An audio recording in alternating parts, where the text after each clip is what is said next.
1964 সালের 1 অক্টোবর স্থানীয় সময়ে সকাল 6টায় টোকিও ও ওসাকা থেকে দুই দিকে দুটি বুলেট ট্রেন যাত্রা শুরু করে। এটি ছিল জাপানের ভবিষ্যৎ গড়ার একটি পরীক্ষা। এই বুলেট ট্রেনই পরে বৈশ্বিক অর্থনৈতিক শক্তিশালী জাপানের রূপান্তরের প্রতীক হয়ে দাঁড়ায়। দেশটির অর্থনৈতিক ও গণতান্ত্রিক শক্তির উত্থান শুরু সেখান থেকেই। টোকিও ও ওসাকা ছিল ওই দুটি ট্রেনের গন্তব্য। সেখানকার প্ল্যাটফর্মে ভিড় জমে গিয়েছিল। এখনকার মতোই ওই সময় জাপানের ট্রেন যথাসময়ে সকাল 10টায় গন্তব্যে পৌঁছেছিল।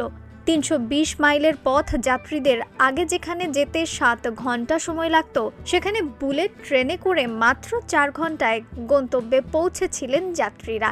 তবে 6 দশক আগে অনেকেই বুলেট ট্রেনকে ভালোভাবে গ্রহণ করেননি।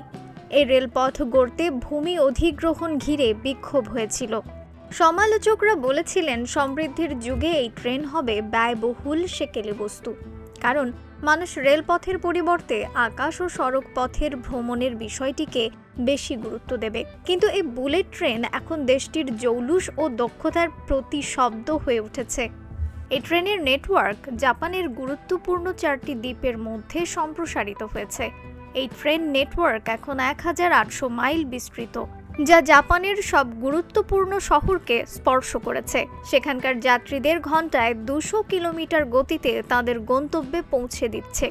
টোকিও নাগোয়া ওসাকার রেলপথটি টোকাইডো নামে পরিচিত। সেন্ট্রাল জাপান রেলওয়ের তথ্য অনুযায়ী শুধু এ পথেই 640 কোটি মানুষ যাতায়াত করেছেন। কিন্তু এই রেল নেটওয়ার্কে এখন পর্যন্ত কোনো দুর্ঘটনা বা কোনো কারণে হতাহতের একটি ঘটনাও নেই। এই যাত্রাপথে ট্রেনের গড় বিলম্ব 1 মিনিটের কম।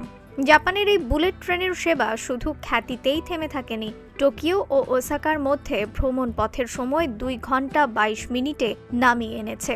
1964 সালে এই ট্রেনে গড়ে প্রতিদিন 60,000 যাত্রী বহন করা হতো, যা 2013 সালে এসে দাঁড়ায় 4,24,000-এ। কিন্তু এক অনিশ্চিত সময়ে বুলেট ট্রেনের 6 দশক পালিত হচ্ছে। পরিবেশগত প্রভাব ও সাশ্রয়ী বিমান ভ্রমণের যুগে বুলেট ট্রেন তার আবেদন ধরে রাখতে পারবে কিনা তা নিয়ে সংশয় তৈরি হয়েছে।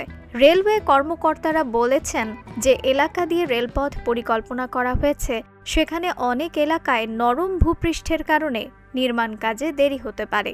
এতে একটি টানেল তৈরিতে 5 বছর লাগতে পারে। নিউজ ডেস্ক, রিফাত আরা ইসলাম, ভোরের আকাশ।